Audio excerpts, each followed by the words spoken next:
আমার নাম কল্পনা, থাকি ময়মনসিংহ শহরে। একদিন এক বান্ধবী, নাম সবিতা, বলে আমি আগামী ছুটিতে বড় আপার বাসায় যাব, তুই যাবি আমার সাথে? কল্পনা এখন কোথায় থাকে তা বলি না, আগে কিভাবে বলি যাব কি না। ও হ্যাঁ, এই দেখ, আসল কথাই বলা হয়নি। শম্বরা এখন চট্টগ্রাম থাকে, যাবি? যেতে পারি, যদি মাকে রাজি করাতে পারিস। ঠিক আছে, সে ভার আমার। সত্যি, কলেজ বন্ধ হবার পর বাসায় ফিরে এলাম।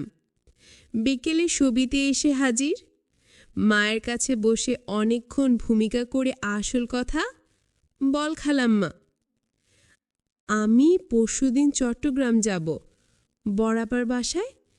কল্পনা কি আমার সাথে যেতে দিবেন? না, কল্পনা কিভাবে যাবে? আমি রাজি হলে ওর বাবা দিবে না। তাছাড়া তুমি কার সাথে যাবে? কেন, দাদা নিয়ে যাবে। আমি কয়েকদিন থাকব, দাদা আমাকে রেখে চলে আসবে, আবার বড় আপার সাথে আমরা ফিরব। কয়দিন থাকবে? বেশি না, মাত্র 1 সপ্তাহ। ও, কল্পনাও আসবে? হ্যাঁ, আপনি একটু বলেন খালুকে। আচ্ছা দেখি। শেষ পর্যন্ত বাবা রাজি হলে চট্টগ্রামে কল্পনা আবার বাসায় এসে পৌঁছে দেখি এলাহি কারবার।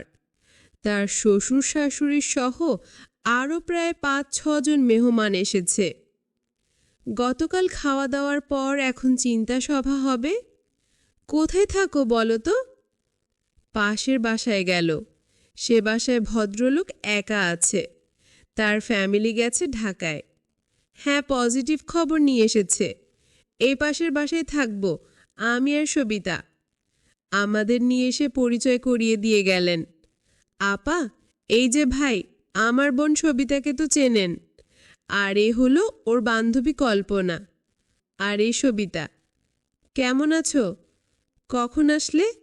হ্যাঁ দুলাভাই, ভালো আছি। আপনি কেমন আছেন? ভালো ভালো। তোমার মতো শালি যাদের, তারা কি আর খারাপ থাকতে পারে? দুলাভাই, খালি বেশি কথা বলেন। না না, বেশি আর কি বললাম। তা কি এসেছো নাকি রান্না করব? না, খেয়ে এসেছি।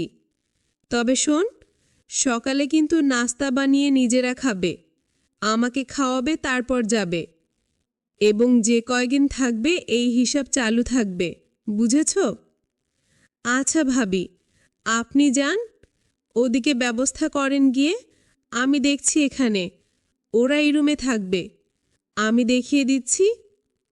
আছো তোমরা আমার সাথে?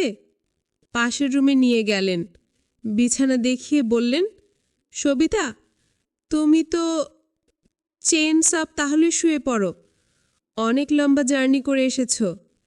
আমি সিরিয়ালটা দেখে সব, না আমরাও দেখবে। তাহলে আসো, দেখো।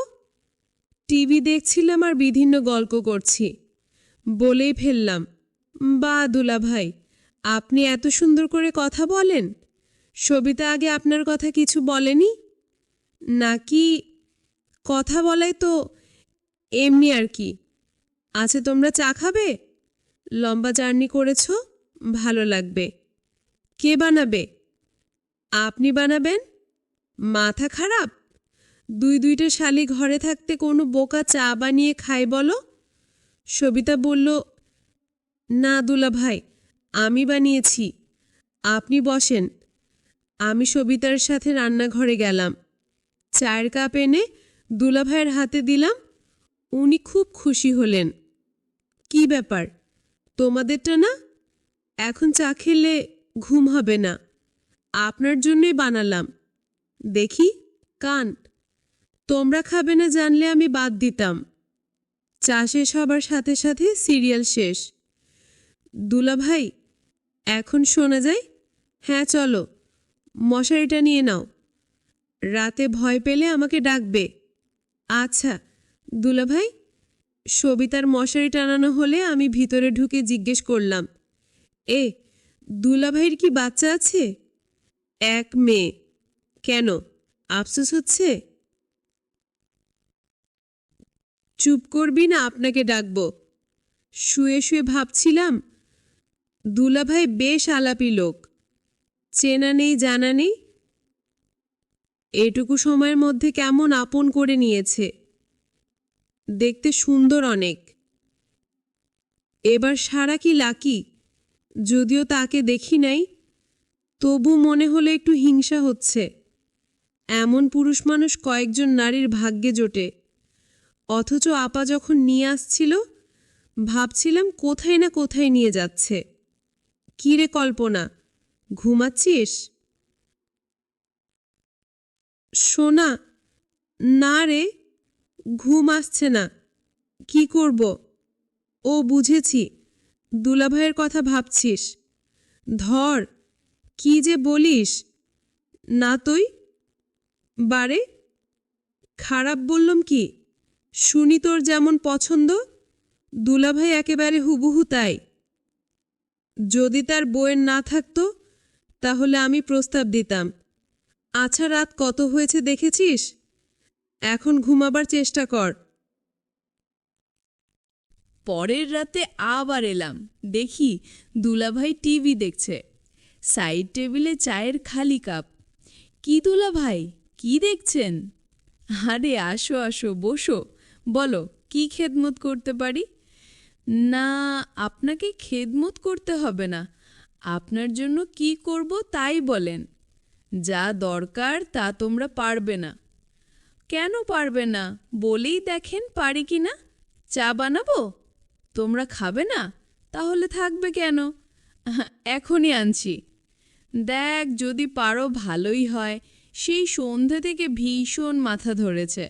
টিভিতে আমার প্রিয় একটা সিরিয়াল চলছিল, কিন্তু সবিতার ঘুম পাচ্ছিল বলে ঘুমাতে চলে গেল।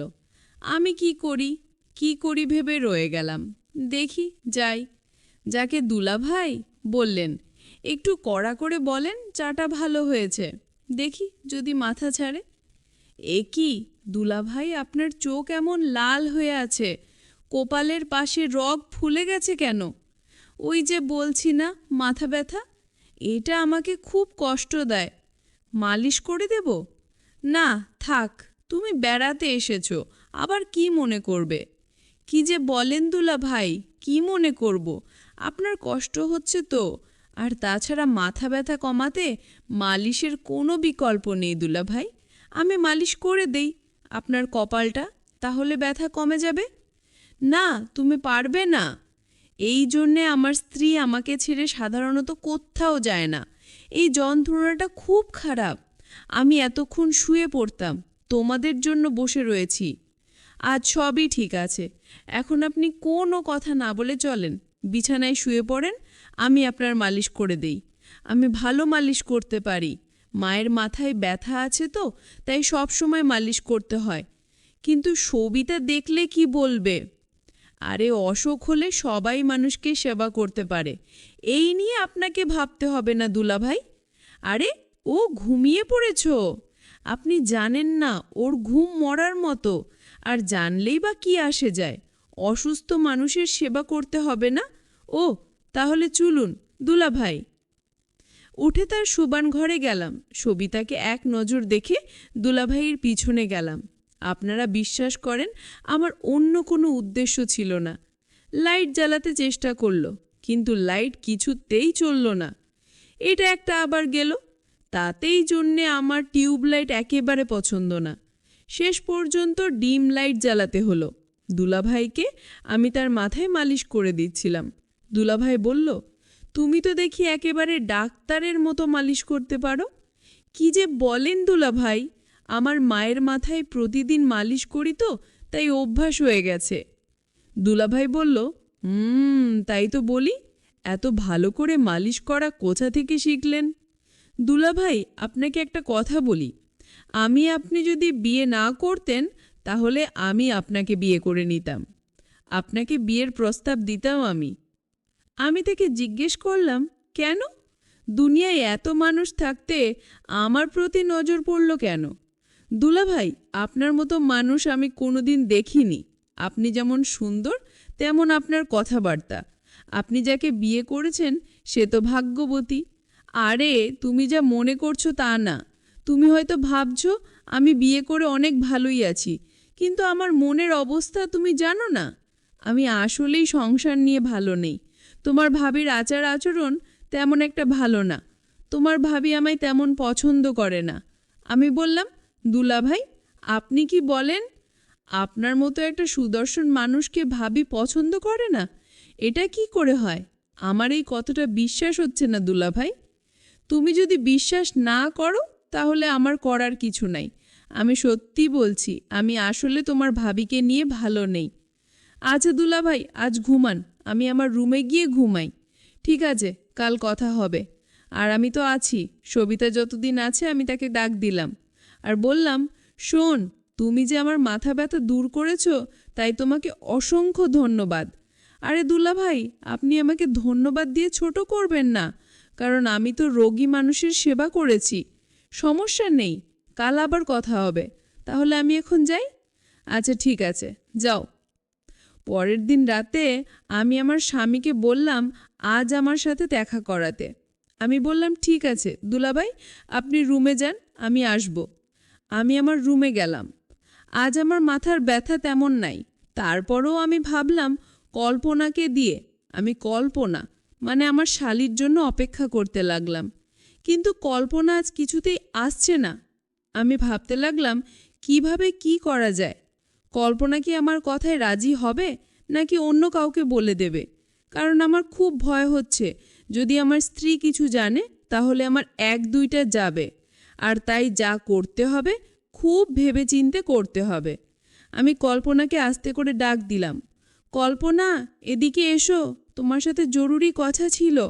আমি বললাম, দুলাভাই আসছি। আমি দুলাভাইয়ের ডাক শুনে তার রুমে ডাললাম। আমি বললাম, দুলাভাই চা করে দিব? দুলাভাই বলল, তোমার হাতের চা খেলে আমার মাথা ব্যথা ভালো হয়ে যায়। তাই নাকি দুলাভাই? তুমি এমন ভাব করছো মনে হয় কিছুই তুমি জানো না।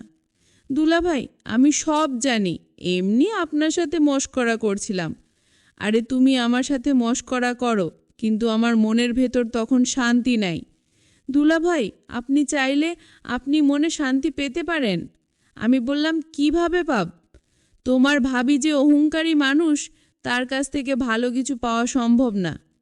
এরই মধ্যে আমার স্ত্রী বাসায় হাজির। তুমি চলে আসো। তুমি না বলেছিলে আরও 2 দিন তোমার বাপের বাড়িতে থাকবে? আরে আমি এতদিন থাকলে তোমার কষ্ট হতে পারে, আর তাই ভাবলাম চলে যাই। আমি ভাবি ব্যবহার তো খারাপ দেখলাম না। ভাবি বলল, এই 2 দিন তুমি কেমন আছো, কি করছো, ঠিকমতো খাওয়া দাওয়া করছো কি না তা নিয়ে আমি মহা দুশ্চিন্তায় ছিলাম, আর তাই তো কোনো কিছু না ভেবে চলে আসলাম। যাক ভালোই করেছে, তোমার ছোট বোন আসছে, তুমি আরেক দিন থাকলে হতো। তারপর ভাবি বলল, যাও তুমি স্নান করে এসো, আমি তোমার জন্য খাবার রেডি করছি। তারপর দুলাভাই স্নান করে আসলো। ভাবি নিজ হাতে দুলাভাইকে ভাত খাইয়ে দিচ্ছিল। আমি এই দৃশ্য দেখে ভাবলাম, ভাবি তো দুলাভাইকে ভালো যত্ন করে, তাহলে দুলাভাইকে আমার সাথে মিথ্যে কথা বলেছিল, নাকি দুলাভাই আমার সাথে মিথ্যে কথা বলবে কেন? এখন আমি বুঝতে পারলাম দুলাভাই আমায় মিথ্যে বলে আমার কাছ থেকে কিছু আদায় করতে চাইছিল। যাই হোক, দুলাভাইয়ের নকল বুঝতে আর আমার বাকি রইল না। আমি রাতে আমার রুমে খাওয়া দাওয়া শেষ করে সবাই ঘুমাতে গেলাম। তারপর রাত যখন গভীর হলো তখন আমার রুমের দরজায় কড়া নক পেলাম। তারপর আমি ভাবলাম, এত রাতে দরজায় নক দেন? আমি কিছুটা ভয় পেলাম। তারপর আস্তে আস্তে বিছানা থেকে উঠলাম আর দরজার কাছে গেলাম।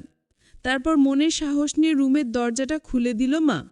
তারপর যাকে দেখলাম সে আর কেউ না, সে আমার দুলাভাই। আমি দুলাভাইকে বললাম, আপনি এত রাতে আমার রুমে কিসের জন্য দুলাভাই? উনি বলল, এই দিন তোমায় বলেছিলাম যে আমার কপালে সুখ নাই, আমার মাথা প্রচণ্ড ব্যথা করছে, অথচ তোমার ভাবিকে বললাম আমার মাথা ব্যথা করছে, একটু মালিশ করে দাও। সে রাগ দেখিয়ে বলল, আমি পারবো না, মাথা ব্যথা করলে ট্যাবলেট খাও। কিন্তু ট্যাবলেটে তো আমার মাথা ব্যথা সারে না। তোমার ভাবে আচার ব্যবহার আমার কাছে কিছু ভালো লাগে না। আমি দুলাভাইকে বললাম, তাহলে এখন আমি আপনার জন্য কি করতে পারি দুলাভাই? উনি বলল, তুমি তো ভালো মালিশ করতে পারো, তাই বলছিলাম আমার মাথায় প্রচুর ব্যথা করছে, তুমি আমার মাথায় মালিশ করে দিলে ব্যথাটা কমে যাবে। তুমি যদি আমাকে একটু সাহায্য করো। তখন কল্পনা বল, করে দিতে পারি, তবে একটা শর্তে দুলাভাই। আমি কল্পনাকে বললাম, কি শর্ত? আমি তোমার সকল কথায় রাজি আছি। দুলাভাই, আপনি অদ্ভুত মানুষ, আগে আমার শর্তটা তো শুনবেন, তারপর আপনার কথা রাখবো দুলাভাই। তখন বলল, কি শর্ত শুনি বল। আমি বললাম, দুলাভাই, আপনি ভাবির সাথে রাতে যা করেন আমিও আপনার কাছ থেকে তা পেতে চাই। আমি কল্পনার কথা শুনে অনেক অবাক হলাম, আমি অনেক খুশি হলাম মনে মনে। আমি বললাম, ও এই কথা, ঠিক আছে, আমি তোমার কথাই রাজি। তারপর কল্পনাকে বললাম, কখন তোমার কথা রাখতে হবে? আমি বললাম, এই মুহূর্তে এবং এক্ষুনি। তারপর দুলাভাই বলল, তাহলে শুয়ে পড়ো। আমি বিছানায় শুয়ে পড়লাম। তারপর দুলাভাই আমার বিছানায় এসে বসো, আর আমার ওড়না সরিয়ে দিয়ে যা করেছিল তা আমি তোমাদের পরের পার্টে বলবো। আজকে এই পর্যন্ত, সবাই ভালো থাকবেন। প্রিয় বন্ধুরা, গল্পটি ভালো লাগলে অবশ্যই কমেন্ট করে জানাবেন। আর নিয়মিত এমন আলাদা স্বাদের গল্প শুনতে ভিডিওটিতে লাইক এবং চ্যানেলটিকে সাবস্ক্রাইব করে সাথেই থাকুন। আর হ্যাঁ, নোটিফিকেশন বেলটি অল করে রাখবেন, যাতে পরবর্তী গল্প সবার প্রথমে আপনাদের কাছে পৌঁছে যায়। ধন্যবাদ বন্ধুরা, ধন্যবাদ সবাইকে।